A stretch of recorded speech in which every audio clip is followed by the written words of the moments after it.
నక్సలైట్లను చంపితే నక్సలిజం పోదు. స్వతంత్ర పోరాటంలో కమ్యూనిస్టు పార్టీలది కీలక పాత్ర. దున్నేవాడికి భూమి నినాదం వచ్చింది మా పార్టీ వల్లే. CPI control commission chairman K Narayana. CPI control commission chairman పెట్టి నారాయణ మంచిగా మాట్లాడారు, చాలా మాట్లాడుతూ ఉన్నాడు కేంద్ర నిర్ణయాల మీద కానీ దీని మీద. నక్సలైట్లను చంపితే నక్సలిజం పోదని సిపిఐ జాతీయ కంట్రోల్ కమిషన్ చైర్మన్. ఏం కంట్రోల్ ఏం కమిషన్, మంచిగానే ఉన్నది పేరైతే. కె నారాయణ అన్నారు, 100 ఏళ్లలో కమ్యూనిస్టు పార్టీలు అక్కడే ఉన్నాయని చాలామంది కామెంట్ చేస్తున్నారు. తాము అధికారంలోకి రాకపోయినప్పటికీ దేశ సమైక్యతను కాపాడామన్నారు. శనివారం హైదరాబాద్లోని సిపిఐ స్టేట్ ఆఫీస్లో ఆ పార్టీ రాష్ట్ర కార్యదర్శి ఎమ్మెల్యే కూనంనేని సాంబశివరావుతో కలిసి ఆయన మీడియాతో మాట్లాడారు. దేశానికి సంపూర్ణ స్వతంత్రం కావాలని నినదించింది కమ్యూనిస్టు పార్టీయేనని తెలిపారు. దున్నేవాడికి భూమి, పేదలకు భూమిపై హక్కు, తెలంగాణ సాయుధ పోరాటం ఇలా అనేక ప్రజా ఉద్యమాలను నిర్మించిందని నారాయణ గుర్తు చేశారు. తమ దేహం ముక్కలైన దేశాన్ని ముక్కలుగా కానివ్వబోమని నినదించిందే కమ్యూనిస్టు పార్టీ అని చెప్పారు. భవిష్యత్తు ప్రజలదేనని కమ్యూనిస్టు పార్టీలదేనని పేర్కొన్నారు. ఇక్కడ 18న ఖమ్మంలో భారీ బహిరంగ సభ ఏర్పాటు చేస్తూ ఉన్నారు. 100 సంవత్సరాలు పార్టీ పుట్టింది కాబట్టి చాలా పెద్ద ఎత్తున వస్తూ ఉన్నారు. 18న ఖమ్మంలో భారీ బహిరంగ సభ.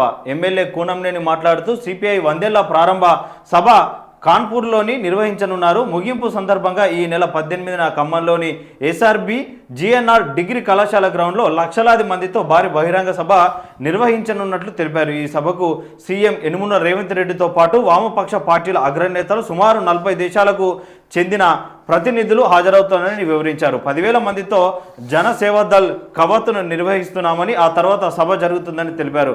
19న జాతీయ సదస్సు నిర్వహిస్తామని, 19, 20, 21న సిపిఐ జాతీయ కార్యదర్శి వర్గం కార్యవర్గ సమితి సమావేశాలు నిర్వహిస్తున్నట్లు వివరించారు. కమ్యూనిస్టు పార్టీలో ఐక్యత రావాలని చాలా మంది కోరుకుంటున్నారని కూనంనేని గుర్తు చేశారు. ఎమ్మెల్సీ నెల్లికట్ల సత్యం, మాజీ ఎమ్మెల్యే పల్ల వెంకటరెడ్డి, పద్మ, ఈటి నరసింహ పాల్గొన్నారట ఈ సమావేశంలో. మీద సరే ఏది ఏమైనప్పటికీ నక్సలైట్లను చంపితే నక్సలిజం పోతుంది అంటే పోదు. ప్రజా ఉద్యమాల నుంచే అణచివేత ఎక్కడైతే మొదలవుతుందో అణచివేత నుంచే ఉద్యమాలు పుట్టుకొస్తే ఆ ఉద్యమాలే నక్సలిజంగా మారుతూ ఉంటాయి.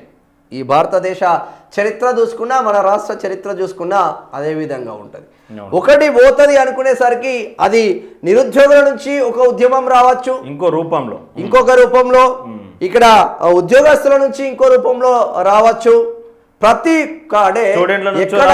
ఎక్కడైతే అణచివేతకు గురైతామో ఆ అణచివేత నుంచే ఒక ఉద్యమం పుడుతుంది, అదే నిప్పులా మండుతుంది. ఆ నిప్పుల నుంచే మన నిప్పు కణికలై బయటికి వస్తారు అన్న చర్చ మాత్రం జరుగుతూ ఉంటుంది. సరే ఏది ఏమైనప్పటికీ కేంద్రం ఏర్పాటు చేసుకున్న ఏదైతే డెడ్ లైన్ ఉందో ఆ డెడ్ లైన్ తర్వాత కూడా మావోయిస్టులు ఉండే అవకాశాలు మాత్రం సుస్పష్టంగా కనిపిస్తూ ఉంది. ఇక్కడ దేవ్జీ చేస్తున్న వ్యాఖ్యలు కావచ్చు, బడే చొక్కారావు చేస్తున్న వ్యాఖ్యలు కావచ్చు, దానికి అనుగుణంగానే ఉన్నాయి.